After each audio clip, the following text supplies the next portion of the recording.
We'll go ahead and get started with the program, and I'll get into the introductions. I know we have most of the schools here are, while the students are probably new to the program, obviously you bring in fresh groups of students each time for these, but most of the teachers here are veterans to the program, so we definitely appreciate you connecting in here and bringing your students in for this Heart of the Hall of Famer series. But just for the students' sake, let me just introduce you to the program. First of all, my name is Jerry Shockey. I oversee all the youth and educational programs here at the Pro Football Hall of Fame, and we're really excited to bring this Heart of the Hall of Famer series to you, featuring Pro Football Hall of Famer Mr. Dwight Stephenson, and really just to convey to you guys the idea and premise behind this program is to convey what it took to get in the Hall of Fame beyond just the athletic ability. We know these Hall of Famers, our Hall of Famers, are great examples of athleticism, of talent, of skill, obviously of football talent, but it took more than that to get in the Hall of Fame. It took those character qualities that you guys are all studying, the trustworthiness, the respect, the responsibility, fairness, caring, and citizenship, those 6 pillars and beyond. It took those character qualities and more to get enshrined in the Hall of Fame. And these aren't just character qualities that are secrets to being a great Hall of Fame football player. These are secrets to being a Hall of Famer in life, whether it's the very best student at your school, whether it's the very best sibling at your house, whether it's the very best church member at your church, very best Boy Scout, whatever life endeavor it is that you choose to do and things that you're involved with. These are character qualities that are going to help you achieve the most that you can in all those areas. So, and this is an opportunity for you guys to talk with one of the greatest football players that has ever played in the National Football League. And to give you an idea about this, there have been over 20,000 players that have played in the National Football League since it started here in Canton, Ohio in 1920. And there are only 280 members of the Pro Football Hall of Fame. And out of that, only about 240 of them are actual players. The rest are coaches and contributors. So you just get an idea of how elite of a person Mr. Dwight Stephenson is. And I think what you'll find is, in the case with many of our Hall of Famers, that his off-the-field achievements are as great, if not greater, than his on-the-field achievements. And Mr. Stephenson is a great example of that. But first, there are some folks that we have to thank because this connection is not possible without the help of those folks. And first and foremost, we have to thank our friends there at Broward College who opened the doors. I know he had to step out, Howard Dansky. Thanks for all the work. We've been planning this for the past month and a half with them, test connections and just making sure everything's connecting properly. So thank you, Howard, for all your help in Broward College.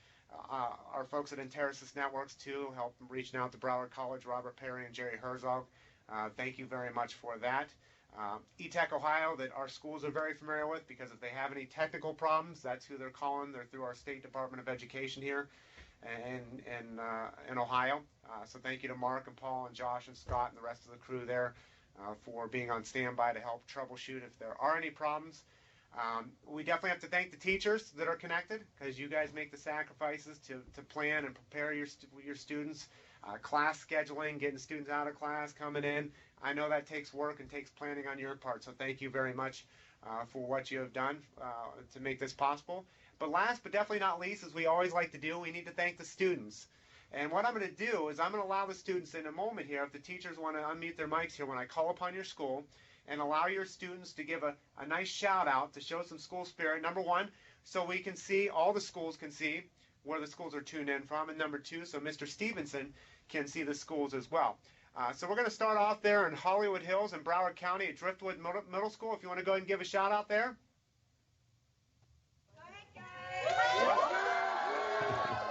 All right. Okay, thank you, Driftwood. And we'll go to New Jersey now. Samson Elementary School.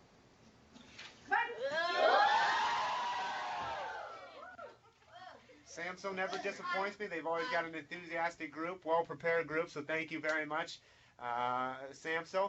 And I know we got a group of football players here, high school football players. Let's go to Maryland, Westlake High School in Waldorf, Maryland.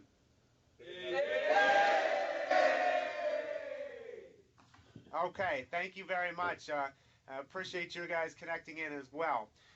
Before I ask Mr. Stephenson to have his opening remarks, what I would like to do is share a little information about Mr. Stephenson's on the field and off the field career. First of all, on the field, he was the Dolphins' second-round pick back in 1980. He was an exceptionally quick blocker with explosive charge off the snap.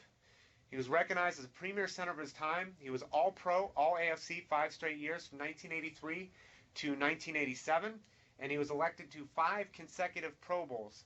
He started at center in Super Bowls 17 and 19, and 1982, 1984, and the 1985 AFC Championship games. He was a Dolphins offensive captain. Unfortunately, his career was cut short by a very severe knee injury, and he was born in Murfreesboro, North Carolina. Now, off the field, I'd like to highlight especially one particular thing that I think is really deeply rooted in Mr. Stephenson's passion, and that's the Dwight Stephenson Foundation, which was founded in 2007 by Pro Football Hall of Famer Mr. Dwight Stephenson and his wife. And in 2007, the Dwight Stephenson Foundation emerged as a 501c3. Students, you have no clue what that is. It's a nonprofit organization. That's okay. It's just the tax number, but the teachers understand that. But it's dedicated to serving the South Florida community and beyond. The foundation generates funding for a variety of charitable organizations, including the United Cerebral Palsy, the Urban League of Broward County, the Boys and Girls Club, and the American Diabetes, just to name a few. After numerous years of lending his name and support to various charities, as many of the Hall of Famers do for their other alumni's charities, NFL Hall of Famer and former Miami Dolphins Dwight Stephenson realized his longtime vision of creating a charitable organization in his own name. A successful business owner of D. Stephenson Construction, Inc. in Fort Lauderdale, Florida, Mr. Stephenson has successfully achieved his vision of combining his two passions, business and sports, to generate funds to further increase his support of charities that are near and dear to his heart. The foundation leverages support from these two passions to create exciting events throughout the year, including the foundation signature event, which is the Dwight Stephenson Hall of Fame Golf Classic, which is going to be held in April. Together with the Dwight Stephenson Foundation Board of Directors and special event committee members, the lives of children and families are being improved. So when you hear that, students, I just want you to think, when you're studying those 6 pillars of character, you know, what really stands out on off the field, and I find this with just about every one of our Hall of Famers, is you start looking at those pillars of caring and citizenship. You know, the things that really make the difference and impact in our communities. And I think, you know, Mr. Stephenson is a great example of someone who exemplifies those 2 pillars of caring and citizenship. So, with that being said, what I'd like to do is turn things over, because you guys are probably tired of hearing me talk in the past 8 minutes or so now. So I'm going to turn things over to Mr. Stephenson. If he'd like to share his opening remarks, he may go ahead and do so. All right. Thank you, Jerry. And hello to everyone, you students and teachers. I appreciate y'all taking the time to come out and to listen to me today and stuff. I do want to start out, Jerry. You know, I want to thank the Pro Football Hall of Fame for making this possible and the Heart of Hall of Fame series. I think this is very, very important. And I'll just start there. A lot of people think that, you know, the Hall of Famers, that once we get in the Hall of Fame, that we're not that much involved in the community, but we're very much involved with the community. We admire the students and want to see you guys do very, very well. And Jerry, you heard him mention, you know, the pillars of the things that help him be successful, and other people help to become successful because of. And those 6 things that Jerry mentioned, and I'll read them again: trustworthiness, respect, responsibility, fairness, caring, and citizenship. Those 6 things are very, very important. And I would guess that probably every football or everybody that's in the Hall of Fame practices and believes in that. And when I first got into the Pro Football Hall of Fame back in 1998, I was wanting to meet everybody and get to know everybody. And I found that everybody that I met in the Pro Football Hall of Fame that's a member, I mean, those guys are all good guys. They're good people and that sort of thing. I mean, when you talk about trustworthiness, that's something that's very, very important. They need to trust their teammates in order for them to get into the Pro Football Hall of Fame. They had to be trusted, and they had to trust their teammates. They had to trust their coaches. They had to trust their parents. So trustworthiness is very, very important. But people give you back what you give them too as well. So I think that the Hall of Fame knew that they had to be trustworthy as well and stuff. It's very, very important. And the respect is huge.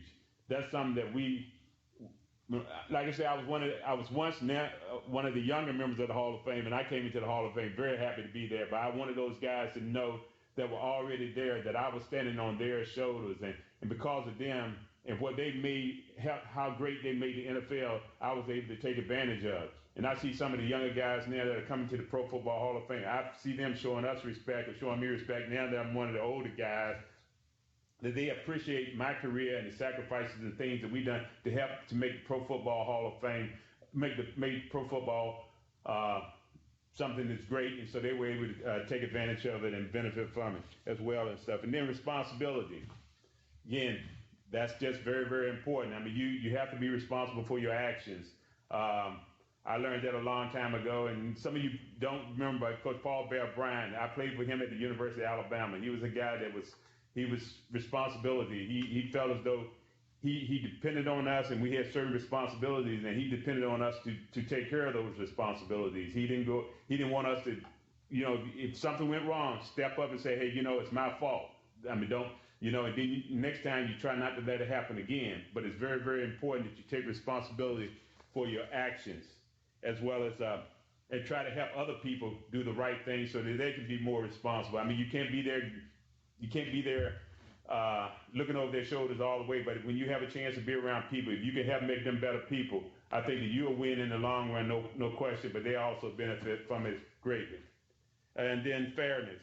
I mean, being fair is just something that's a natural thing. I mean, you can't be a selfish player. I mean, you have to be willing to try to help other people, help your family members.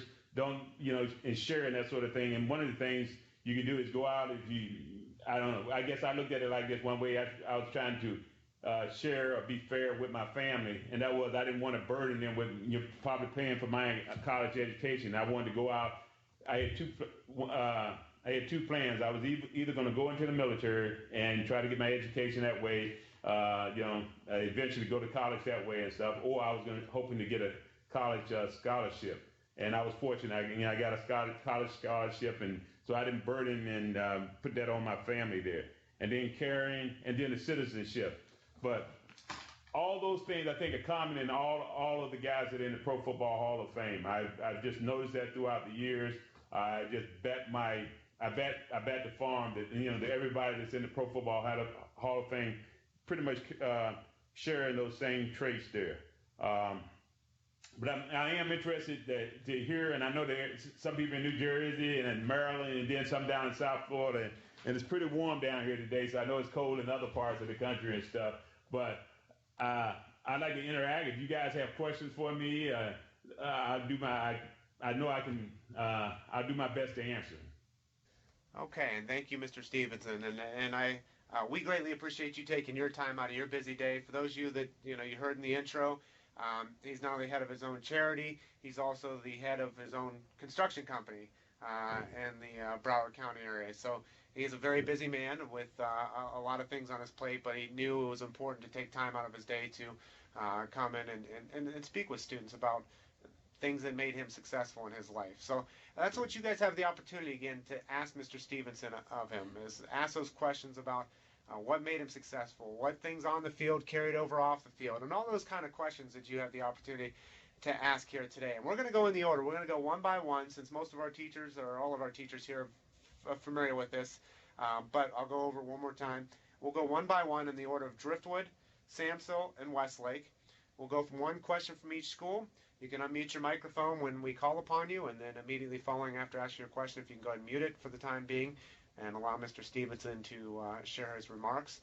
And Mr. Stephenson, you can feel free to ask a question back to them if you'd like as well. So we'll put the pressure on you too. So, okay. But let's start it off. Let's start the program off. They're always well prepared there. Let's go to Driftwood Middle School. They're in Broward County. What thoughts and decisions caused you to develop into the art of football? What? Could you ask that again? What thoughts and decisions caused you to develop into the art of football?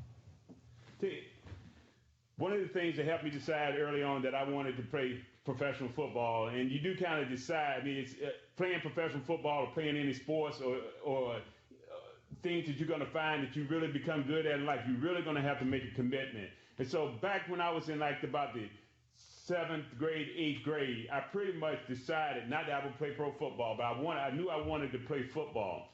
And so I started trying to train and make a commitment to do the things I thought that it would take to play football. But it probably started for me back in about the 7th grade, the 8th grade. And then some of the friends that I started to be around and started to, to interact with, I mean, they were also playing football. So we kind of encouraged one another, and they were about doing the right things and, and going to school and doing the right things. So it kind of started for me in the 7th or 8th grade. Thank you very much, there, Driftwood. And just so you guys know, I've been able to do this with 30 or 40 Hall of Famers. I take notes from these as well. There's life lessons that I apply from these guys that I learn. And I love the statement that he just made there. To be great, it takes an early commitment. I mean, that's just, if you want to do something, you want to do it well, you need to start now. Get going and take the steps that are going to allow you to achieve, greatness or the maximum that you can achieve in that area. So I think that's a great comment to start off with, and thank you, Driftwood. Let's go to New Jersey. Samso? Okay, go ahead. Nice and loud. What responsibilities do professional athletes have as role models to today's kids? I think we have a lot, and that's a great question there. We go out here in the community and we do certain things, and then we go to the games and that sort of thing. We have, the fans out there in the stands and that sort of thing. They come out and they support us and that sort of thing. You guys are really, you help make our careers possible. And I feel for that we have a responsibility of giving back. That we need to set a good example. I mean, we don't need to be going out here and doing things that are not, that we know are not responsible. I mean, we know that drinking and doing things like that or things that are, we know the things that you can do out there in the community that are not right. But I feel as though we have a responsibility. I think that you guys come to the games, your parents go out and work every day and they work hard to earn the money so that they can come to the game. And I think that you guys need to come out and support someone and be a part of, but we have a responsibility. I just don't feel as though some people can say, well, I'm not a role model. You are a role model, whether you like it or not. And I think I feel as though we have the responsibility to demonstrate and show you that we care about our community. You guys, the community is very, very important. So we have to work at it every day. And I just feel as though we have a responsibility as far as being a role model.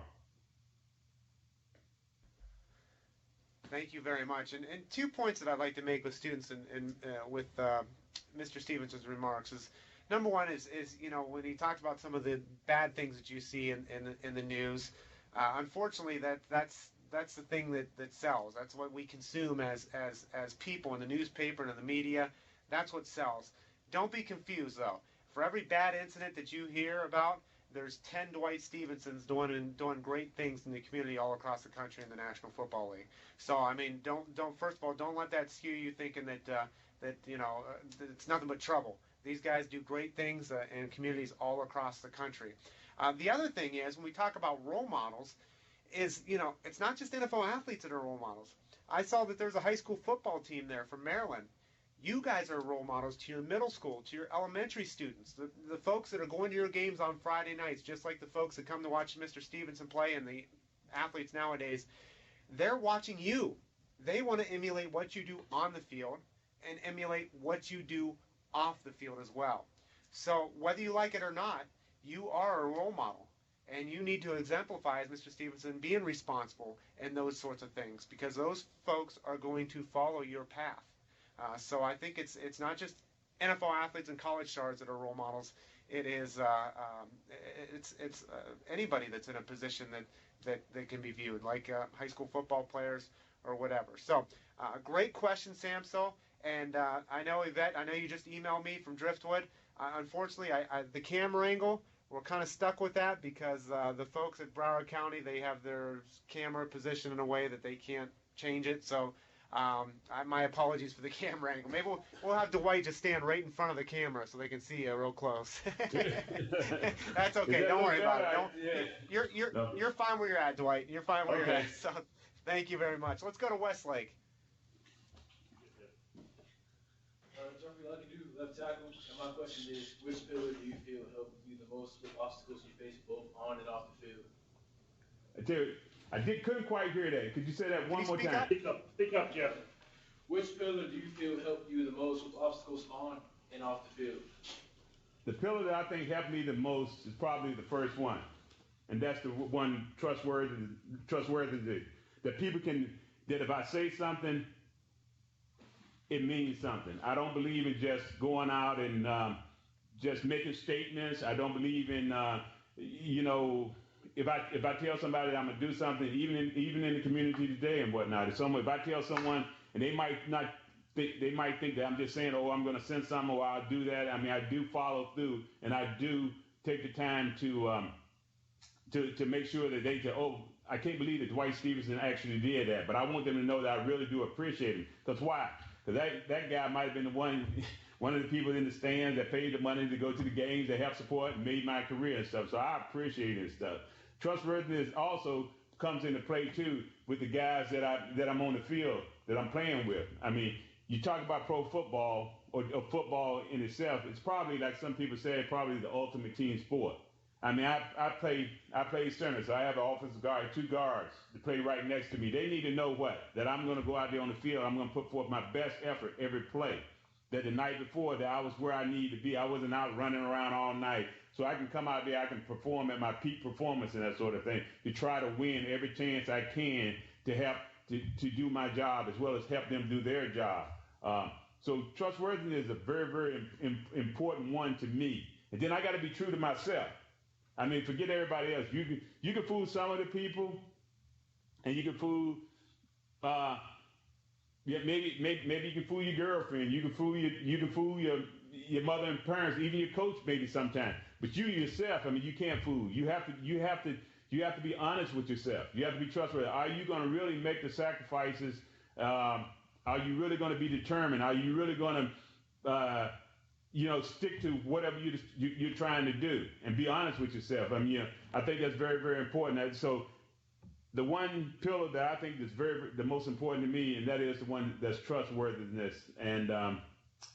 So that helped me a lot in my career. And even what I'm doing today in business. I mean, like I said, I'm in the construction business. We employ 40 people. And the people need to be able to trust in me that if I tell them something, that they can believe in it now, and vice versa. Now, if they tell me something, I need to be able to believe in that as well and stuff. And some people I trust even more in that sort of thing than I will some other people. But the word trust is very, very important. It's important. It was important in pro football. It's important in high school. It's important in football, period, in sports. But it's also very, very important to you later on in life when you're going out here and you're in the business world, or you're working with someone, or you're working for someone. I mean, it's important in your family life. I mean, if my mother and father, they tell me something, they need to know that I'm going to do it as they ask me to do it.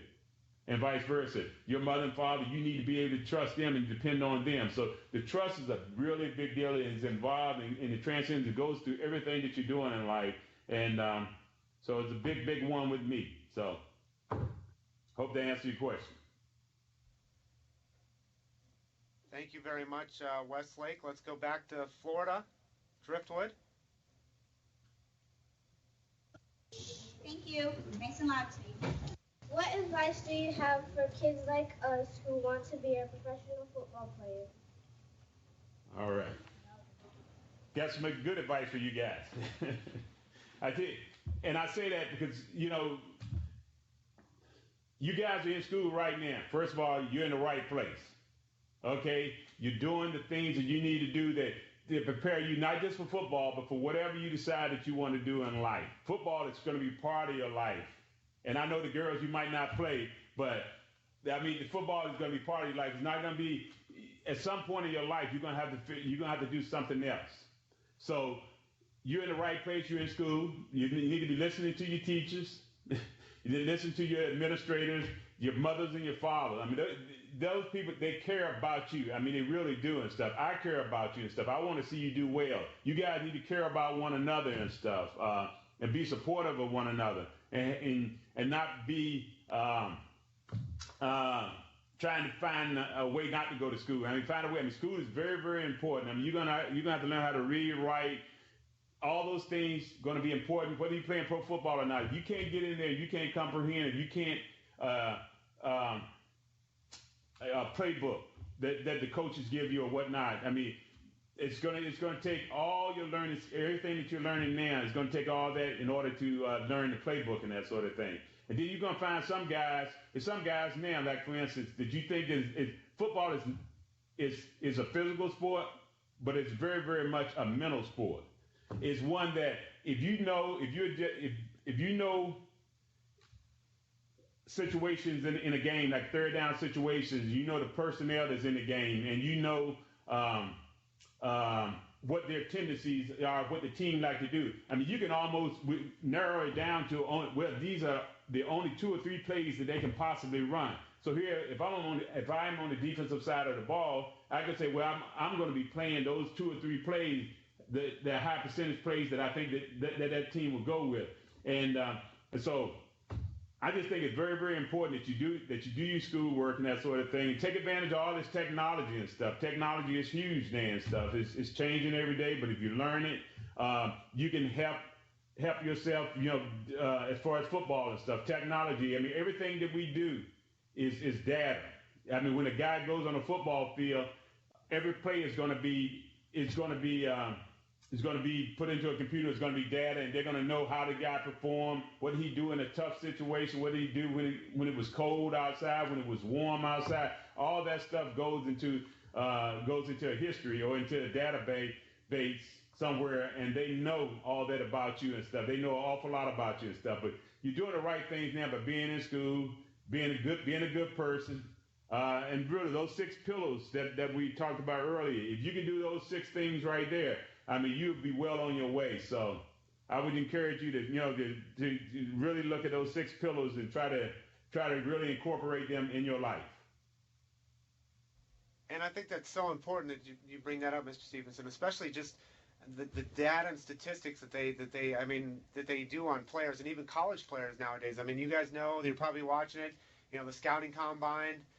They're testing, 40 times. They're testing how many times you can rep out 225. They're testing ankle flexion. They're testing hip rotation. But you know what else they're testing, students? They're doing something called a Wonderlic test. They're testing your intelligence, your ability, as he said, your ability to comprehend. So these are all things that are extremely important. And just to share with you something that Mr. Stephen touched on, and I can give you an exact number on that, the percentage of high school players that make it in the NFL, the high school players that play football, according to the NFL Players Association, it's only 0.2% of high school seniors that play football will ever make an NFL roster. That's 1 in every 500 high school seniors that play football. So you're talking Broward County. I mean, I don't know how many high schools there are across Broward County. I don't know, 50. Who knows? Broward County is one of the largest school districts in the country. But you might only have two players out of your senior class out of the entire county that will make it in the NFL. And even at that, the average NFL career is only 3.5 years. So as Mr. Stevens said, your education is going to set you up for your future. So let's go back to.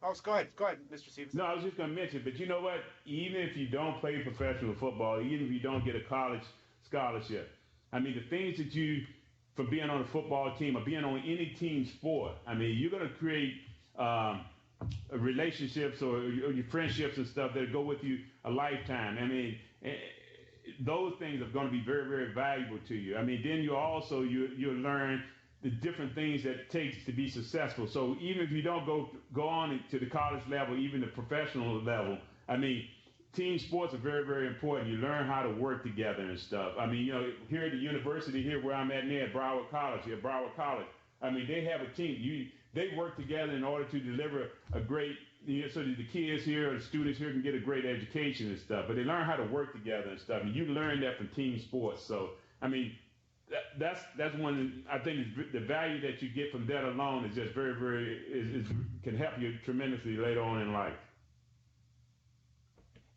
And thank you very much. I think who do we go to next? Samsel, you're next, right? I think I. Go ahead. Sorry. Has there ever been someone in your life that told you you can't pursue your dreams? Oh yeah, thank you. Great. You know, not just someone. Several people have told me when I first went out. I was thinking about going out for football. I mean, someone told me. A couple of people told me. Maybe 3 or 4 people told me that I was not gonna. That I was not good enough, or I wouldn't make it. And it didn't come just from one person. And sometimes it came from people that it kind of hurt. You know, maybe a family member told me, and it did. A family member told me. But I also knew that she was mad with me at the time. But people, yeah, you're gonna get those people to tell you that you can't do something, and it might be football, and it might be going to college. It might be being if you want to be a scientist, if you want to be a doctor, if you want to be a nurse, they'll tell you can't do it. Okay. But that kind of thing just it just fuels my fire. Because, you know what, I may not say anything to them right then, but I'm like, you know what, that just makes me work that much harder. That the fire that's inside me to do what I want to do there, it burns a little more, it gets more and more intense. And I'm willing to, I use things instead of letting it bring me down, I use things to help motivate me to work toward my goal. And so yes, I had people that told me I wouldn't make it. Then that was just to play high school football. Then when I got to college, again, I went to the University of Alabama, and when I got there and stuff, and Coach Brian, he was the coach. So first of all, I'm unsure whether or not I can make it. But no one on my high school football team probably thought I was good enough to go to the University of Alabama. There was 2 other guys that were on my team. They could have went anywhere in the country. And Alabama really was coming there, and they were offering me a scholarship. They were really, I was probably part of a group. They wanted those 2 guys, and okay, we'll take Dwight Stephenson too. So my rest of my teammates probably thought that even though I signed to go to the University of Alabama, I probably wouldn't make it. So anyway, I went down there, and I watched the guys that I considered to be pretty good football players, and I said there was guys down there like Ozzie Newsome. So guys that you probably never played in the National Football League, like Gus White, Terry Jones, and they were like seniors. And I'm like, what makes these guys great players, a successful college player? And one of the things I saw was they worked harder than anyone else out there and stuff. You know, I saw every chance that they had to work at it, they were working at it. They did more than everybody else. And you know, they didn't complain, but they went out there, they had a goal in mind and stuff. And so I'm saying, you know, well, I can work hard. And I went out there and I worked hard. I applied myself. I kept my nose clean. I mean, I didn't get into trouble or anything like that. But those kind of things, you know, when people tell me I couldn't do something, I figure out a way to try to get it done. So that's how I handle it, even on the college level. So I go to the pros again. I didn't think I would have a lot of success here either. I was hoping to come down here and maybe if I could play like a year or 2, I would be kind of like happy. When I got down here, it was really about competing again. It was kind of like starting all over again, and really committing myself to work hard, believing in myself. And you know what? It sat down. I was going to be honest with myself. I said, am I willing to work this hard in order for me to accomplish to make this? And I was willing to work hard. When other guys were going to the beach and they see me running on the street, it's Dwight. I'm a freshman. Instead of me being embarrassed, and they said, well, Dwight, what you trying to do? Make all pro? I wasn't even starting at the time. And but I felt as though, you know, I was willing. Literally, they were all in the car and they were going to have a good time and stuff. You know, and that was fine. That was them. But I had a goal in mind, and I really wanted to play in the National Football League, and I wanted to be have a career in the National Football League. So I was willing to make a sacrifice. I was honest with myself, and I went out there, and God blessed me. And first of all, I mean, you got to have God in your life. I think God is very, very important. So I keep God first in my life, and Lord Jesus Christ, they make everything possible for me. So that's kind of when people tell me I can't do something, that's just fuel for my fire. So.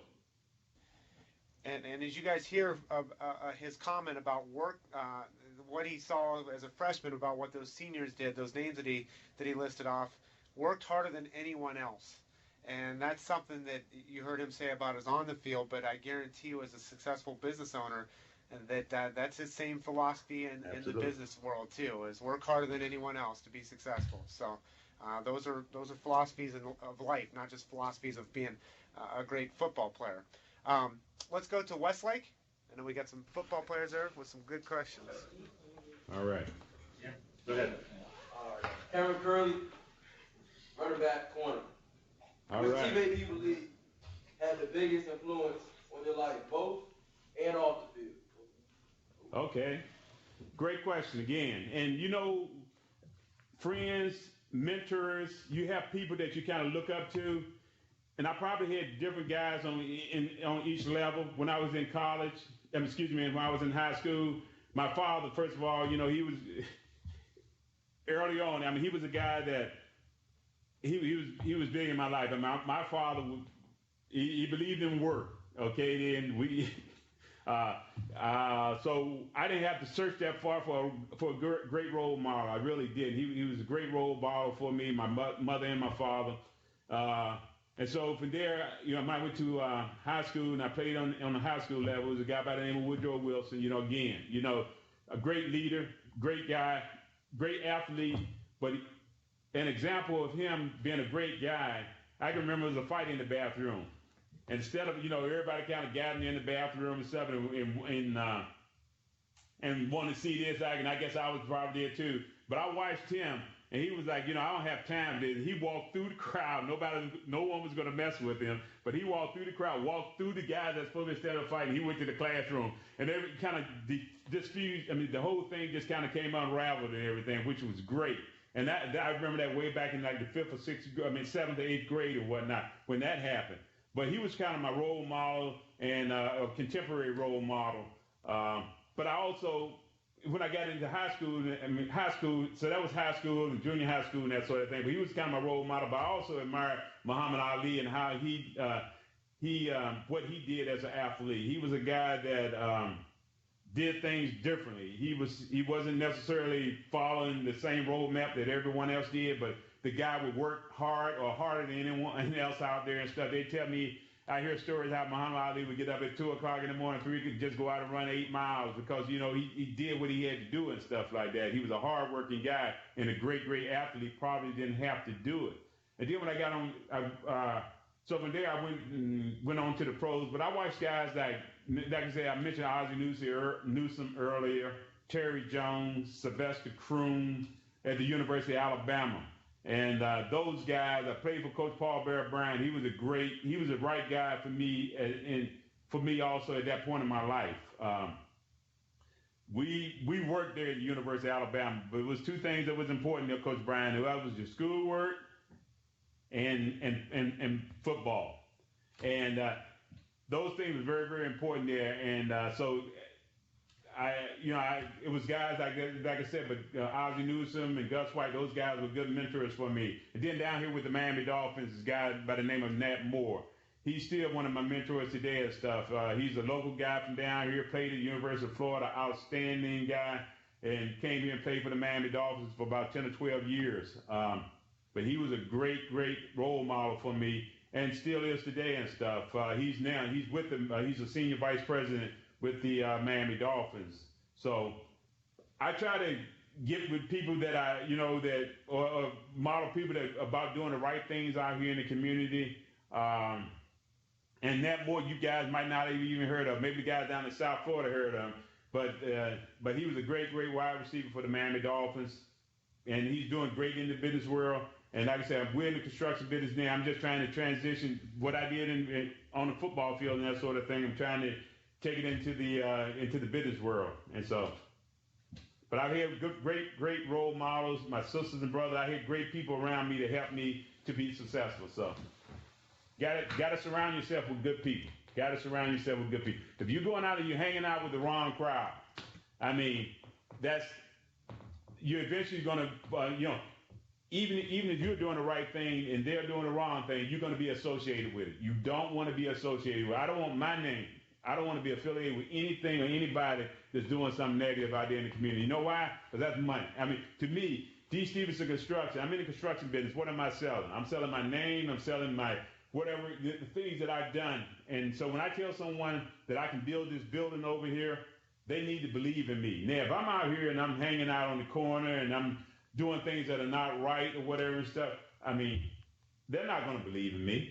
That's just like asking a doctor. I mean, I want a doctor, if I'm going to have a surgery or operation, I want the guy that knows what he's doing. I want the guy that probably looks like he knows what he's doing. I don't want someone that's not about doing the right thing and stuff. So I want a responsible guy. I want someone that cares about his reputation, that cares about being the best doctor he can be or she can be. So surround yourself with the right kind of people and look right. As a matter of fact, the good-looking students, I want to say that you guys look great too, okay?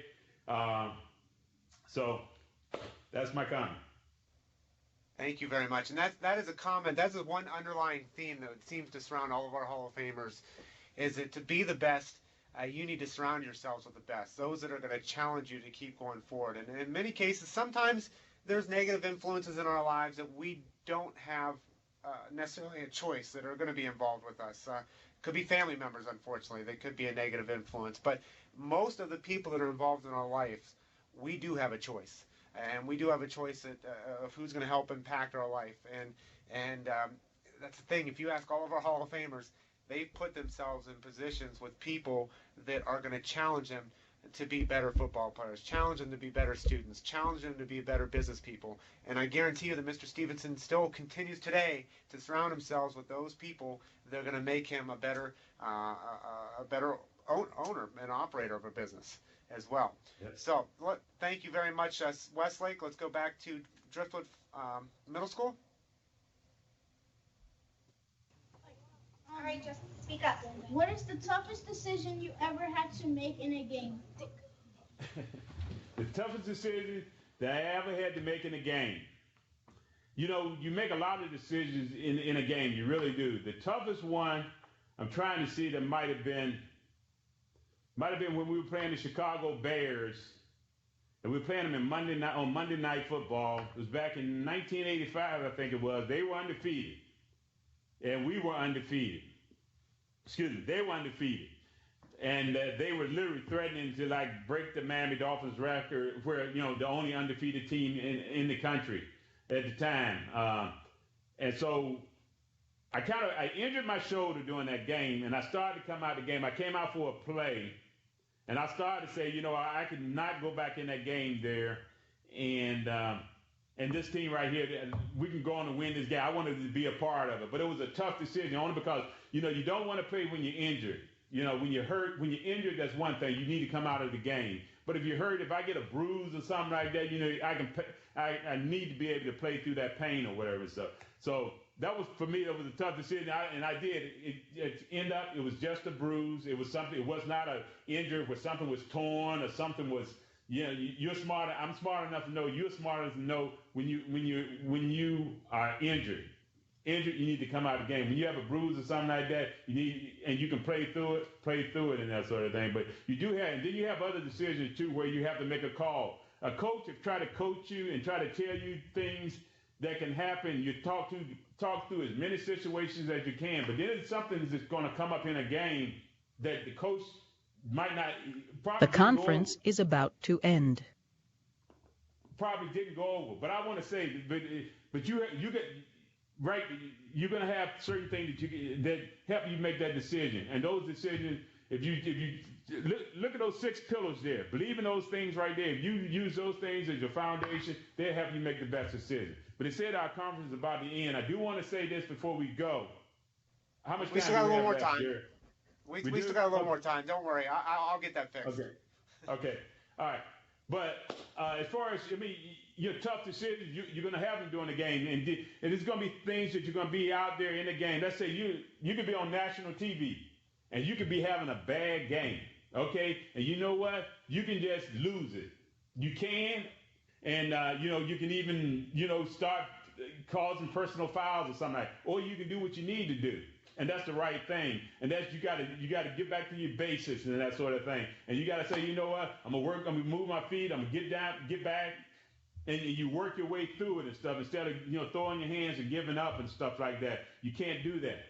I mean, you just have to work at it and work your way through it and stuff, and you can do it. I always believe in that. Been fortunate. So those tough decisions, you have tough decisions in gaming. You're going to have those tough decisions in life too, and things may not be going quite right for you. And that's but you still know what you need to do. And you just need to work your way through it, stick to what you really, really believe in, and don't, because someone might pressure you or you might think that's the easy way to go. I mean, just do the right things. Okay, and Sam, so unfortunately that was your bridge, but I got it extended. You're taken care of. So the conference is not going to end. We still have about 12 minutes left. We got some great, I think some good few more questions to go into. So Sam, so with that being said, go ahead if you have a question. What was one of your greatest achievements in football besides going into the Hall of Fame? Thank you.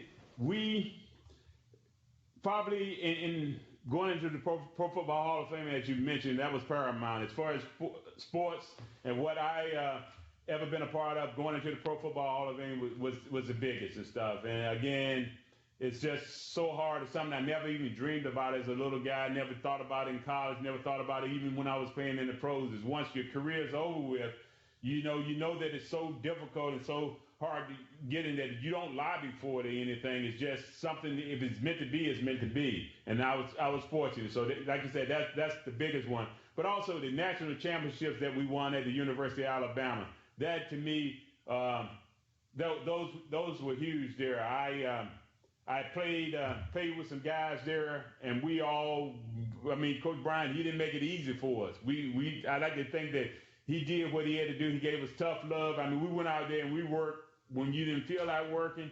You had times that were tough. He put us in situations and see how we would respond. Would we quit? No, quitting was never an option. I mean, so we always kind of worked our way through things and stuff like that. And even in game situations and that sort of thing, we always found a way to try to win. And the result at the end of the game may not have been a win in the win column, but we did the things that we needed to do in order to win. And you know what? If I do those, eventually I am going to win. I know that. And I still do that today and believe that today and stuff. The national championships at the University of Alabama back in 1978 and 79, those were, I feel, great accomplishments in my football career. Thank you, Samso. And like I said, we got about 9 minutes left. We should be able to go through about a question, one more from each school. So let's go ahead to Driftwood.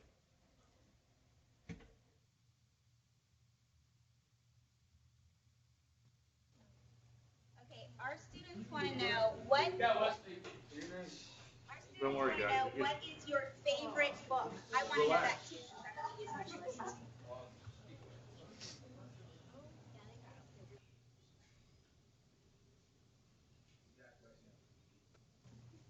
Can you hear us, Mr. Stephenson? I can hear you now. Okay, our students want to know, what is your favorite book? Really? All right, great. I tell you what, I'm a guy. I love history. I like history. I'm a guy that pretty much. I read books. I like to read about, like John F. Kennedy and Abraham Lincoln, Martin Luther King, guys that people that really impacted, the country or the world for that matter. But those guys, and they did it, and the way they did it, I don't know, it's just something a little different to me about it and stuff. But those guys are very, very interesting guys to me and stuff. So John F. Kennedy probably been one of the most interesting guys. But I reading about John F. Kennedy, I really enjoy that, and seeing how he did what he did.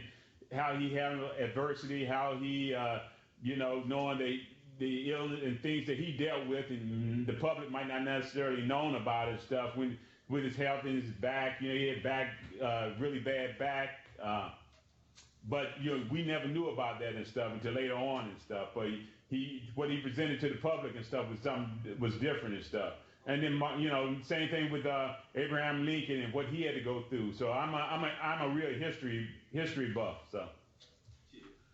And let me apologize to Westlake, and I skipped over you guys. My apologies. Westlake, go ahead. I skipped over the state of Maryland. I'm sorry. Go ahead. Maryland. I remember that, Jared. Okay, go ahead, John. Jonathan Bell, wide receiver DB. How important do you feel accountability is on and off the field? Accountability is paramount with me too. There's a lot of things that are very, very important to me. But accountability is kind of entwined with trustworthiness as well and stuff. But accountability is very, very important. Even what I'm doing, got on my soapbox, I guess, the other day with the company. I was saying accountability is just like you have someone that's supposed to be that does a job, and if he goes out and do a good job, no big deal. If he goes out and does a bad job, no big deal. Well, I don't think that's right. I think that someone that goes out and does a good job, I think that he needs to be recognized for that. If he goes out and does a bad job, I think that he needs to be recognized for that as well and stuff. And accountability is just very, very important, because if you don't have accountability, you don't have any pressure to try to do the right things in life. I just believe that guy that's not doing a good job, if he's not doing a good job, then what do we have to do in order to help him do a good job? Okay, then, and first of all, he's got to want to do it himself. He's got to help himself. But then, so accountability is something that's very, very important. And it's a company, that means that if we don't get our money's worth, accountability here, when we're paying someone and let's say they're going around and they're not doing what they're supposed to do. Well, that money is going into like a hole, and we don't get any credit for it. It's no accountability for it.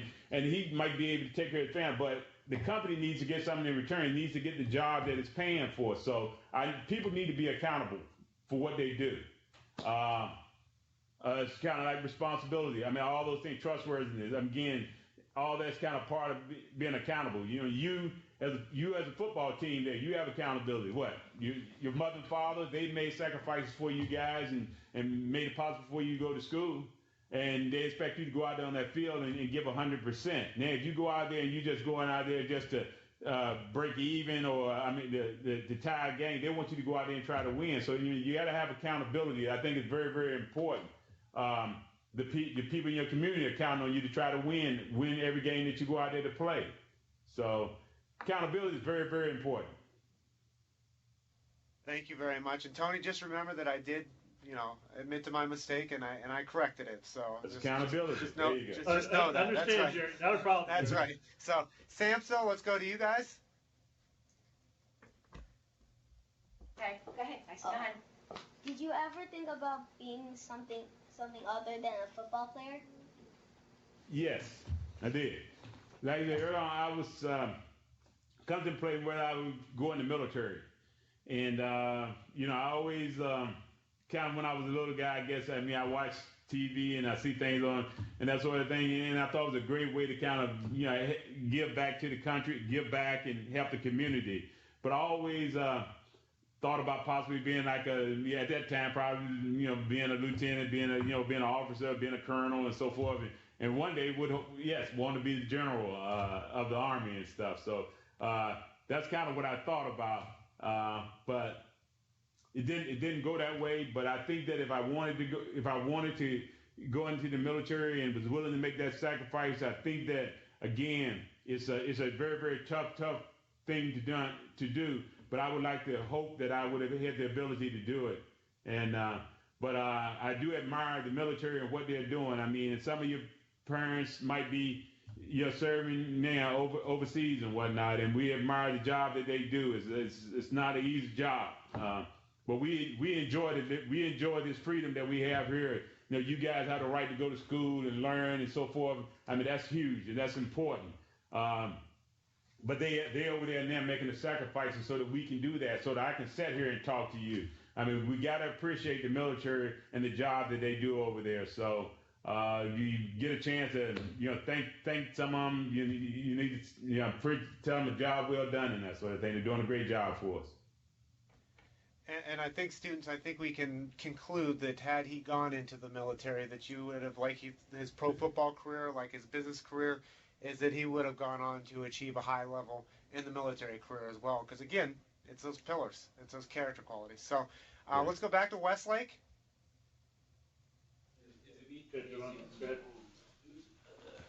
Davon Cooley, linebacker.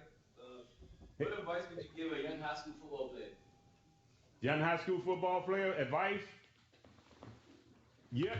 I tell you what, you guys, if you want to play football, this is a great time to be trying to be doing it. I'm just telling you, what you guys can get involved with, accomplishment, the equipment that's out there, all the information and everything that help you to become a good a high school football player, college football player. I mean, it's a lot of stuff out there now, and the rewards and stuff like that are unbelievable. They're pretty handsome. When we came up, pro football, you made a good living, and the guys before us and that sort of thing, they did okay, but it was a huge sacrifice that was made throughout the years. The great football players, think of some names of them, but Doak Walker, all these great football players, and they didn't make the kind of money that the guys are making these days, or you'll have the opportunity to make. So high school football players, if I was you, you know what? We talking about doing schoolwork. You ain't said nothing. I'm going to do my schoolwork. I'm planning on going to college. You got to take that attitude that, you know what, is given. I'm going to school. I'm going to do my school. I'm going to be a good student. I'm going to college, and then when you get to college again, you're going to have to. Again, you got a great opportunity there and stuff. I mean, you're talking about college football is largest than it's ever been ever and stuff. When I came up, I don't know how many viewers watched it, but now the sport, college football has just grown unbelievable. You go to pro football, again, this throughout the world and stuff. So you guys have great opportunities and stuff. So I think now, it's better time. It's a great time to get involved with football, and you guys got to. But again, you got to get your schoolwork. You got to keep your nose clean. You got to, stay away from drugs. The alcohol and that sort of thing. Those kind of things, they mean nothing to you. I'm just going to tell you, they don't help you. Do the things that help you along the way and stuff. And surround yourself with good people. Surround yourself with good people. Don't be a follower. You are a guy that you deserve to be the leader. So you can go out and you can lead. If you see guys that are not doing the right things, you know what I mean, don't even get involved with them. Let them be. And if you can influence them, help them not to do what they're doing over there, then do that. But be a leader. But I think it's a great opportunity to try to play to get involved with football. And I wish you all the best. I really do and stuff. But I enjoyed it. If I had to do it again, I'd do it again. And did I hear that student? Was he a running back? Yeah. He was a linebacker. Yeah, I'm running back. Oh, I thought running back. I was going to say, I thought Mr. Stevens' advice was to be successful at high school was just follow the center, right? Right, Mr. Stevenson? So. Follow a good center. Yeah, that's right. That's right. But we got a couple minutes left. I think it's fitting to go back to one more question from Driftwood since they're from the Broward County area. Driftwood, go with your final question, and then we're going to go to final remarks from Mr. Stevenson. Had to dismiss my classes. They just walked out. So I'm going to read the question for them because I go back to them and do correspondence after this. So the next question was, what characteristics did you use on the field when playing professional football? One of the things that I always try to be under control. I never wanted to be out of control. And just believe, like I said, again, the characteristics, you can go out there and not prepare properly and stuff the night before, and things go wrong and things, and because things are going to go wrong. There are things that they're going to happen out there on that football field that you can't plan for, that you didn't anticipate. And you still have to figure out how to handle them. And you always have to be under control and such, especially the center. I mean, I couldn't go out there and, lose control. I still had to snap that ball. I still had 4 or 5 guys that depended on a call from me every place. That means I had to come to the line of scrimmage, identify the defense, and maybe tell them how we were going to block this defense. And so I couldn't get caught up in a conversation with some defensive lineman over there that's trying to take me out of my game. But I always try to be under control in the game. In anticipating and realizing that something's going to happen in a football game that I can't plan for. Okay, excuse me, you can't plan for it. That's not the right word. That you can't anticipate. Okay, then, but and I use something that Coach Brian used to say: you always got to expect the unexpected. I mean, it's going to be something that's going to happen in football. You still have to handle it, and those that handle those type situations, and more than likely, are going to come out and be a winner there. So. I just believe in always trying to be under control, never really getting caught up in, like these skirmishes with other people, or whatever and stuff, and exchanging words and stuff. And then, show your class out there and stuff. When things aren't going well, you just don't come apart. I mean, you show your class. That's the time that you having to build yourself, build your character, handling situations. Again, you're just showing your class out there on the football field. It's one thing that I always try to do. So I believe in that.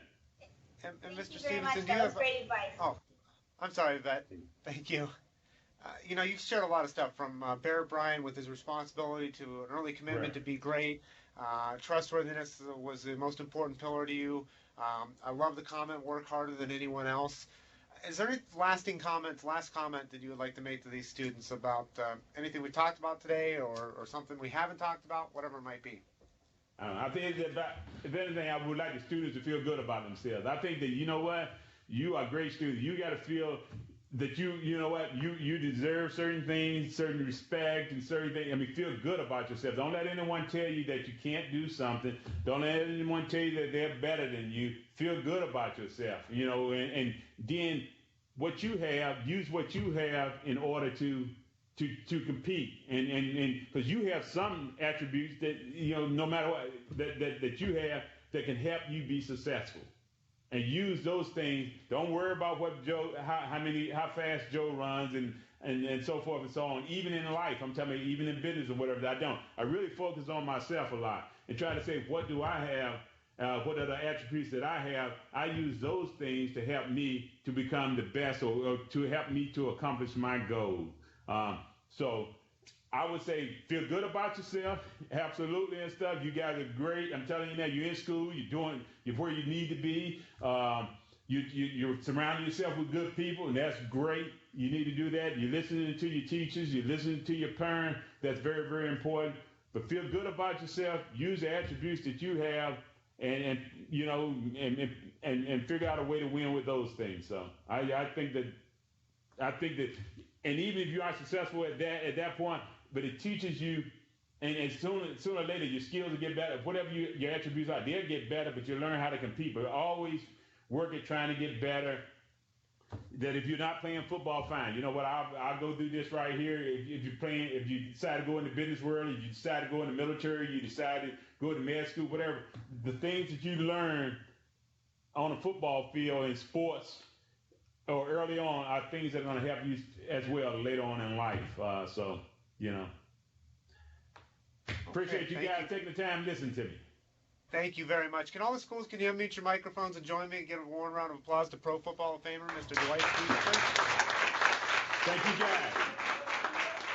You got all the best to you guys. Thank you. Mr. Stephenson, again, on behalf of the Hall of Fame, let me say, our staff pretty well here. We've got a lot of veterans here as well. Joe Horrigan, Dave Mott, Steve Perry, all the crew. Thank you for taking time out of your day. Students, thank you very much for taking time. Great questions. Again, I'm very impressed by the questions, and it's just, if it's any sign of what's coming up in our future of who you guys are going to grow into be, we've got good times ahead of us. So thank you very much for all your preparation. Teachers, thank you.